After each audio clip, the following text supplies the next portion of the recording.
የዋኪ ማህበረሰብ አባላት አራት ሀገራት መሬታቸውን ድንበር አድርገው ቢከፋፈሉትም እነሱ ግን በአንድነትና በተመሳሳይ ባህል የሚኖሩ በያሉበት የመሬታቸው ገጽ ዜጋዬ ብለው የመዘገቧቸው ሀገራት ከቁብ የማይቆጥሯቸው በሀገራቱ ከመገለላቸው የተነሳ የቧንቧ ውሃ የማያውቁና ዛሬም በረዶ አገልጠው የሚጠጡ ናቸው።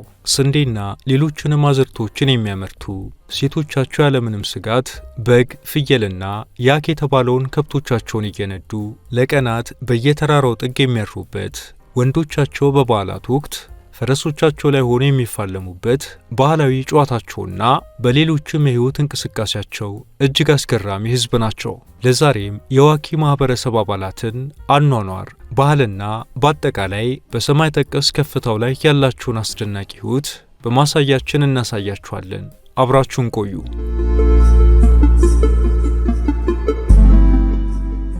የዋኪ ማህበረሰብ ምድር ምንም እንኳን በአራት ሀገራት መሃል ድንበር ሆኖ ቢያገለግልምና እንደሚኖሩባቸው ሀገራት በኩል አራት አይነት ዜግነት ቢሰጣቸውም ዋኪዎች ግን እንደ አራት ሀገራት ዜጋ ሳይሆን አንድ አድርገው በሚያስቡት መሬታቸው አንድነታቸውን ጠብቀው በተመሳሳይ ባህል የሚኖሩ ናቸው። የዋኪ ህዝብ መሬት በአፍጋኒስታን፣ ፓኪስታን፣ ታጂኪስታንና ቻይና መሃል በድንበርነት ይገኛል።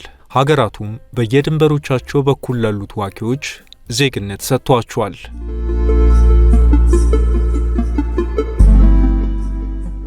በዋኪ ማህበረሰብ ውስጥ ለብቻ መኖር የሚባል ነገር የለም። ቤት ለመስራት፣ መስኖ ለመቅደድ ወይም ሰብል ለመሰብሰብ አንድ ሰው ብቻውን አይለፋም። አሻር በሚባለው ባህላዊ ህጋቸው መሰረት ልክ እንደኛ ሀገር በደቦ እንደሚሰራው መላ የመንደሩ ህዝብ ተሰባስቦ የአንዱን ሰው ስራ ያለምንም ክፍያ በነጻ ያግዘዋል። በሚቀጥለው ቀን ደግሞ ወደ ሌላው ሰው ስራ ይዞራሉ። ይህ አንድነታቸው በአስቸጋሪው ተራራ ላይ በህይወት ለመቆየት ዋናው ሚስጥራቸው ነው። ከተቀረው የዓለም ማህበረሰብ በብዙ ሺህ ጫማ ከፍታ ላይ ህይወትን በመምራትና ፈተናዎችን በማለፍ ደማቅ ባህላቸውንና ጥንታዊ ቋንቋቸውን ጠብቀው የኖሩ የተራራ ላይ ጀግኖች ብሎም ውበትና ፈርጦች ናቸው። ዋኪዎች በዓለማችን እጅግ ከፍተኛው ቅዝቃዜ ባለበት ሰንሰለታማ ተራሮች ላይ የተዘዋወሩ የአርብቶ አደርነት ያኗኗር ዘይቤን ይከተላሉ። በአስቸጋሪው ክረምት ወቅት የቤተሰብ አባላት በተራራ ሸለቆች ውስጥ ከድንጋይና ከጭቃ በተሰሩ ቤቶች ውስጥ ይኖራሉ። በወንዞች ዳርቻ ደግሞ ስንዴና ገብስ ያመርታሉ። በረዶ ሲቀልጥ ግን እንስሶቻቸውን ማለትም ያክ የተባሉትን ከብቶች በግና ፍየል ይዘው ወደ ከፍተኛ ተራራማ የግጦሽ ቦታዎች ይጓዛሉ። እዚያም በጊዜያዊ ድንኳኖች እየኖሩ ወተት፣ ቅቤና ሱፍ ያዘጋጃሉ።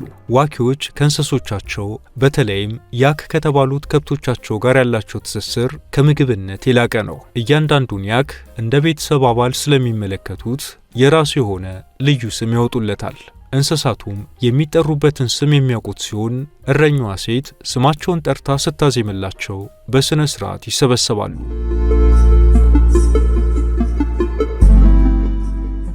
ዋኪዎች ጥቂት በሚባለው ሊታረስ በሚችል የተራራ መሬታቸው ላይ ስንዴ ሲዘሩ የተወሰነውን የእርሻ ጫፍ ሳይዘሩ ይተውታል። ይህ ልማድ የዱር እንስሳት ድርሻ ተብሎ የሚታመን ሲሆን ወፎችና የመሬት አይጦች የሰውን እርሻ እንዳያጠፉ የራሳቸውን ምግብ ከተከለለው ቦታ እንዲያገኙ ለማድረግ የተፈጠረ ከተፈጥሮ ጋር የመስማማት ጥበብ ነው። በዋኪዎች መንደር የቧንቧ ውሃ የሚባል ነገር የለም። በክረምት ወራት ወንዞች ሙሉ በሙሉ በረዶ ስለሚሆኑ ሴቶች በየቀኑ ጠዋት በትላልቅ የእንጨት ገንዳዎች ንጹህ በረዶ ሰብረው ወደ ቤት ያመጣሉ። ይህ በረዶ በምድጃ አጠገብ ቀልጦ ለምግብ ማብሰልና ለንጽህና አገልግሎት ይውላል። በበጋ ወቅት ደግሞ ከተራራው የሚፈሰውን የበረዶ ውሃ ብቻ ይጠቀማሉ። ኩላት የደፉ ሴቶች በቤት ውስጥ ተወስነው የሚቀሩ አይደሉም። በዓለማችን አስቸጋሪ በሆነው የሽምሻል ተራራ ላይ እስከ 4500 ሜትር ከፍታ ድረስ ብቻቸውን ያኮችን፣ በጎችንና ፍየሎችን እየነዱ ለወራት የሚጓዙት እነዚህ ጠንካራ ሴቶች ናቸው።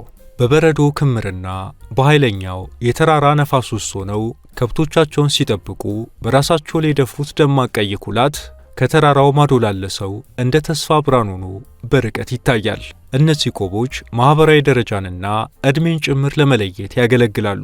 በዋኪ ማህበረሰብ ውስጥ የሚለበሱት ባህላዊ ባርኔጣዎች ወይም ቆቦች የማንነት የዕድሜና የማህበራዊ ደረጃ መገለጫዎች ናቸው። ሴቶች ኩላት የተባለ በሚያምር የአበባ ጥልፍ የተሸለመ ደማቅ ቀይ ቆብ ያደርጋሉ። በነጭ በረዶ መሃል እንደ ደማቅ ኮከብ የሚያበራውና የዋኪ ሴቶች በራሳቸው እጅ ጠልፎ የሚለብሱት ኩላት የተባለው ባህላዊ ቆብ ከባርኔጣነትን ባለፈ የተራራ ላይ የጽናት የጥበብና የነጻነት አክሊል ነው። ኩላት የዋኪ ሴቶች የማንነታቸው ዋነኛ መገለጫ ነው። ከጥጥ ወይም ከሱፍ ጨርቅ የሚዘጋጀው ይህ የሲሊንደር ቅርጽ ያለው ቆብ ሙሉ በሙሉ በሴቶቹ እጅ በሚሰሩ ደማቅ የክር ጥልፎች የተሸለመ ነው። በኩላት ላይ የሚሰሩት የአበባ የጂኦሜትሪና የተራራ ፍየል ቀንድ ቅርጾች ለጌጥ ብቻ የተሰሩ አይደሉም። እያንዳንዱ ጥልፍ የራሱ ድብቅ ቋንቋ አለው። ለምሳሌ ደማቅ ቀይ ቀለምና የተንዘረፈፉ የወርቅ ክሮች የአዲስ ሙሽራ ወይም የወጣት ሴትነት መገለጫ ሲሆኑ፣ ይበልጥ ቀለል ያሉና ጠቆር ያሉ ቀለማት ደግሞ የአረጋውያን ሴቶች የክብርና የሕይወት ተሞክሮ ምልክት ናቸው። አንዲት የዋኪ ሴት በኩላት ላይ የምታሳርፈው እያንዳንዱ ጥልፍ ስለ ተራራው ውበት፣ ስለ ብቸኝነታቸውና ስለ ሕይወት ተስፋ የምትተርክበት የእጅ ጽሑፏ ነው። የጥልፍ ሥራ በብዙ የዓለም ባህሎች የሴቶች ሥራ ተደርጎ ቢወሰድም በዋኪዎች ዘንድ ግን ወንዶችም እጅግ ጎበዝ ጠላፊዎች ናቸው። በተለይ ረጅምና ጨለማ በሆኑ የክረምት ወራት ወንዶች በቤት ውስጥ ተቀምጠው ለራሳቸው የሚለብሱትን የሱፍ ኮትና ጫማ በተለያዩ ባህላዊ ቅርጾች በእጃቸው ይጠልፋሉ። በክረምት ወቅት ተራራው በከባድ በረዶ በሚጓጥበት ጊዜ ዋኪዎች መደበኛ ጫማ አይለብሱም። ከእንጨትና ከእንስሳት ቆዳ የሚሰሩ ልዩ የክረምት ጫማዎችን ያዘጋጃሉ። እነዚህ ጫማዎች በበረዶ እንዳይንሸራተቱና እግራቸው እንዳይቀዘቅዝ ታስበው የተሰሩ በመሆናቸው በክረምት መንደር ለመንደር ለመጓዝና እንጨት ለመሰብሰብ ዋነኛ መሳሪያቸው ነው።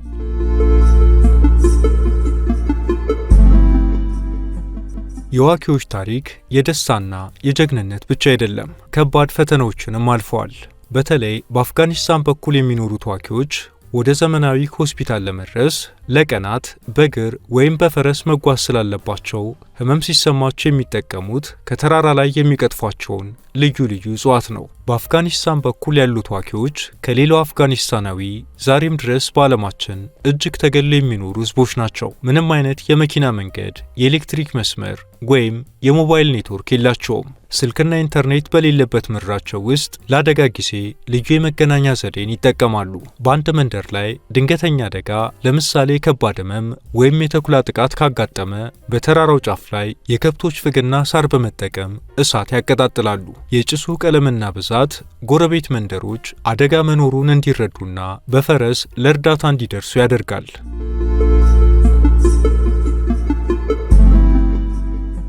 በፓኪስታን በኩል ያሉት የዋኪዎች ሕይወት ደግሞ ይለያል። በታዋቂው የካራኮራም የባቡር መንገድ አጠገብ በመሆናቸው ከኢንተርኔት ተጠቃሚነታቸው ባለፈ የተማሩና እንዲያውም ከተቀረው የፓኪስታን ሕዝብ ይልቅ ልጆቻቸውን በማስተማር ቀዳሚውን ደረጃ ይዘዋል። ዋኪዎች እንደ ተካለሉባቸው ሀገራት የዚህ አይነቱ የኑሮ ልዩነት ቢኖርም ተፈላልገው የማይተጣጡ ናቸው። በአራት የተለያዩ ሀገራት ድንበር ላይ የሚገኙትን ወደ 100,000 የሚጠጉ የዋኪ ሕዝቦችን በአንድነት የሚያስተሳስራቸው ልዩ ማንነታቸው ነው።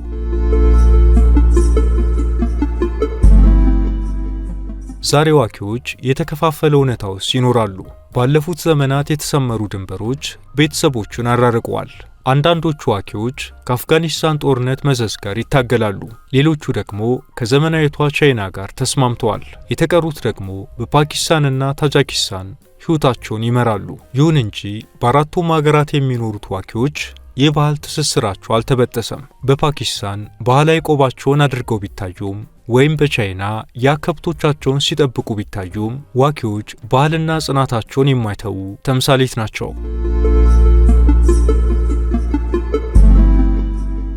በድርቅና በተራራማ አካባቢ ውሃ እንደ ወርቅ ውድና የከበረ እንደመሆኑ ዋኪዎች ሚራብ የሚባል የውሃ ጠባቂ መሪ በየመንደሩ ይመርጣሉ። ይህ ሰው በመንደሩ ውስጥ ካሉ የበረዶ ወንዞች የሚወርደውን ውሃ እያንዳንዱ ገበሬ ለእርሻው በኩልና በሰዓት ወስኖ እንዲጠቀም በፍትሃዊነት የማከፋፈል ስልጣን አለው። ይህንን ሕግ የሚጥስ ወይም የሌላውን ውሃ የሚሰርቅ ሰው ማኅበራዊ እገዳ ይጣልበታል። በፓኪስታን በኩል የዋኪ ህዝቦች በሚኖሩባት ሽምሻል በተባለችው መንደር ውስጥ እጅግ አስደናቂ የሆነ የሴቶች የሥራ ባህል አለ። ለዘመናት የዋኪ ሴቶች ብቻቸውን በመሆን ከብቶቻቸውን ማለትም በጎች፣ ፍየሎችና ያኮችን እየነዱ የተራራ ሰንሰለቶች ይጓዛሉ። እዚያም ለወራት እየኖሩ የወተት ተዋጽኦችንና የሱፍ ልብሶችን በማዘጋጀት ወደ መንደራቸው በመመለስ ይነግዳሉ። እነዚህ ሴት እረኞች በዚህ ገቢያቸው የልጆቻቸውን የዩኒቨርሲቲ ትምህርትና የሰርግ ወጪ የሚሸፍኑ ጠንካራ የቢዝነስ ሴቶች ናቸው።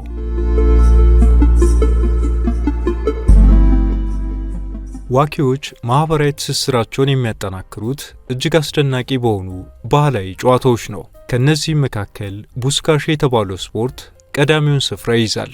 የዋኪ ህዝቦችን ጀግንነት፣ ጉልበትና ጽናት የሚፈትን ባህላዊ ስፖርት ነው። በዋኪዎች ቋንቋ ቡስ ማለት ፍየል ማለት ሲሆን ካሺ ማለት ደግሞ መጎተት ወይም መናጠቅ ማለት ነው። ይህ ጨዋታ የተራራ ላይ የፈረሰኞቹ የክብር መድረክ፣ የድፍረት መለኪያና የዘመናት ታሪክ መገለጫ ነው። ጨዋታው የሚካሄደው አንገቱ በተቀላና እግሮቹ በተቆረጡ የፍየል ወይም የበግ ሙሉ አካል ነው። በእርግጥም ይህ ጨዋታ ያኮች እንዲህ የሚጫወቱባቸው ምን ያህል በጎችና ፍየሎች ቢተርፏቸውን ያስብላል።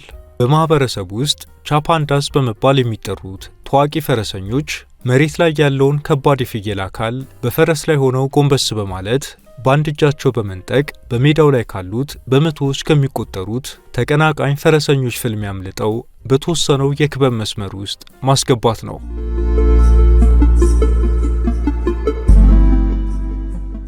ለቡስካሺ ባህላዊ ጨዋታ የሚመረጡ ፈረሶች ለዓመታት ልዩ ስልጠና የሚሰጣቸው በከፍተኛ ተራራ ላይ መሮጥ የሚችሉ እጅግ ብልህና ጠንካራ እንስሳት ናቸው። ፈረሶቹ በጨዋታው መሃል ጌታቸው ለአሸናፊነት ሲታገል ሰውነታቸውን ዝቅ ማድረግንና ሌላ ፈረስ እንዳይጠጋቸው በኋለኛ እግሮቻቸው መራገጥን ያወቁና የሰለጠኑ ናቸው።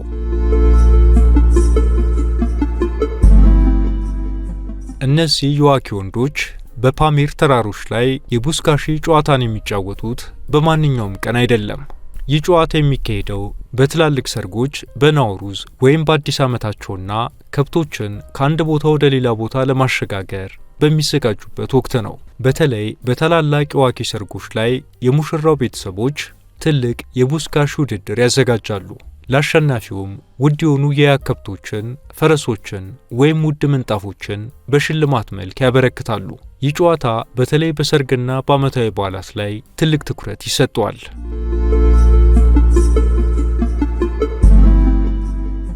የዋኪ ህዝቦች ሕይወት ያለ ሙዚቃ አይታሰብም። ሩባብ የተባለውን የሙዚቃ መሳሪያቸውንና ዋሽንትን በመጠቀም ማራኪ የሆኑ ባህላዊ ዜማዎችን ይፈጥራሉ። ዘፈኖቻቸውና ግጥሞቻቸው ስለ ፍቅር፣ ስለ ተራራው ሕይወታቸውና ስለ እረኝነት ሕይወት የሚተርኩ ሲሆን በረጅም የክረምት ምሽቶች ቤተሰብን ለማዝናናትና ታሪክን ከትውልድ ወደ ትውልድ ለማስተላለፍ ትልቅ ሚና አላቸው።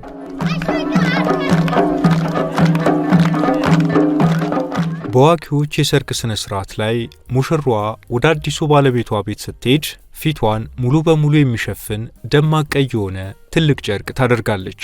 ይህ ቀይ ጨርቅ ንጽህናን፣ አዲስ ሕይወትንና ከክፉ ዓይን መጠበቅን ያመለክታል። አዲሱ ትዳር በበረከት፣ በምግብና በሰላም የተሞላ እንዲሆን መልካም ምኞት ይገለጽበታል። ከዚህ ሂደት በኋላም ሰርጉ ይጠናቀቃል።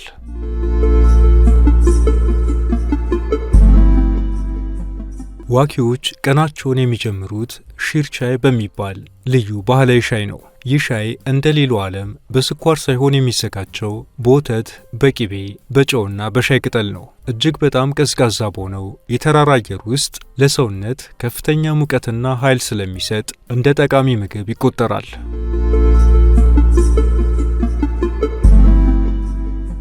የዋኪዎች መሰንግዶ ልዩ ታሪክ አለው። ወደ ቤት የመጣ እንግዳ ትኩስ የያክ ወተት ሻይና ባህላዊ ዳቦ ይቀርብለታል። ዋኪዎች ከእንጨት የተሰሩ ትላልቅ ባህላዊ ማንኪያዎችን በጋራ ይጠቀማሉ። በአንድ ትልቅ ሳህን ውስጥ የሚቀርበውን ምግብ መላው ቤተሰብና እንግዳው በአንድነት በመመገብ በመካከላቸው ያለውን ፍቅርና አንድነት ያሳያሉ።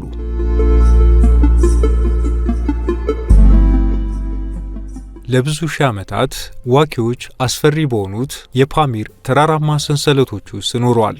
ዋኪዎች ነጋዴዎችን፣ መንገደኞችንና አሳሾችን በምድር ላይ ካሉት እጅግ አደገኛ ተራራማ መንገዶች በሰላም በማሻገር በምስራቅና በምዕራብ ስልጣኔዎች መካከል ድልድይ ሆነው አገልግለዋል።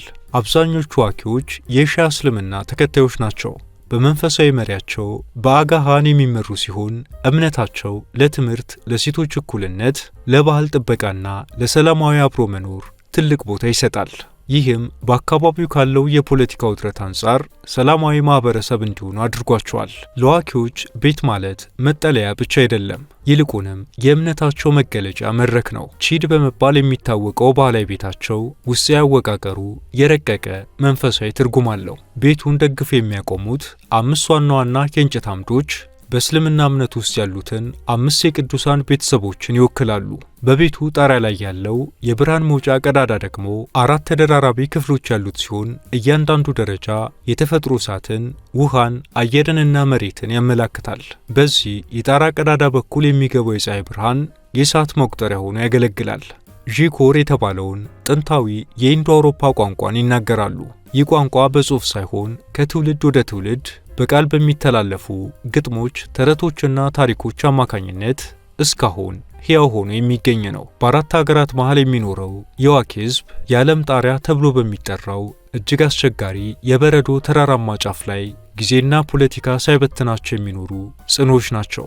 ዘመናዊ የፖለቲካ ድንበሮች የጥንት መሬታቸውን ቢከፋፍሉትም ዋኪዎች በተራራማው ማንነታቸው፣ በጽኑ እምነታቸውና ከተፈጥሮ ጋር በተስማማው የአኗኗር ዘይቤያቸው እስካሁን እንደተሳሰሩ ቀጥለዋል። ዋኪዎች በተራራው ጫፍ ላይ ሆነው ለዓለም የሚያስተምሩት ትልቅ ቁም ነገር አለ። እሱም በተፈጥሮ ላይ ሳይገደቡ ማንነትን ሳይለቁና ፍቅርን ሳይዘነጉ በማንኛውም ፈታኝ ሁኔታ ውስጥ በአንድነት መጽናት እንደሚቻል ነው። የዋኪ ሕዝቦችን ሕይወት በቅርበት ለተመለከተ ሰው ሕይወት በተራራ ላይ እንዴት ወደ ጥበብ፣ እምነትና ወደ አስገራሚ ስልጣኔ እንደምትቀየር ይገነዘባል። እነዚህ ሕዝቦች ከተፈጥሮ ጋር ፍጹም በሆነ ስምምነት ውስጥ የሚኖሩ ሲሆን የዕለት ተዕለት ሕይወታቸው፣ ቤታቸውና ባህላዊ ጨዋታዎቻቸው እንኳን ሳይቀሩ ጥልቅ ሚስጥራት የያዙ ናቸው። የዋኪ ሕዝቦች የሚኖሩበት የዋካን ሸለቆ የጥንቱ የታዋቂው ሲልክ ሮድ አካል በመሆኑ ታዋቂው አሳሽ ማርኮ ፖሎ በ13ኛው ክፍለ ዘመን ወደ ቻይና ሲጓዝ በዚህ ማህበረሰብ ውስጥ አልፏል። ከሱም በፊት ታላቁ አሌክሳንደርና ሰራዊቱ በዚህ አካባቢ እንደነበሩ ታሪካዊ መረጃዎች ያሳያሉ። የሰዎቹም ለፈረንጅ የቀረበ መልክ ከዚህ የተነሳ እንደሆነ ሰፍሮ ይገኛል። በተራራው ጫፎች ላይ የሚገኙና ዛሬም ድረስ ፍርስራሻቸው የሚታየው ጥንታዊ ምሽጎች ዋኪዎች ዓለምን ከምስራቅ እስከ ምዕራብ በሚያገናኘው የንግድ መስመር ላይ የነበራቸውን ስልታዊ ሚና ያሳያሉ። አብራችሁን ስለቆያችሁ እናመሰግናለን። ላይክ እና ሰብስክራይብ በማድረግ እንዲሁም የተሰማችሁን ኮሜንት ላይ በማስፈር አጋርነታችሁን እየጠየቅን በዚህ ጉዳይ ላይ ቢሰራ የምትሉት ቢኖር ሁሌም ዝግጁ ነን። የዛሬውን አበቃን። በያላችሁበት ሰላም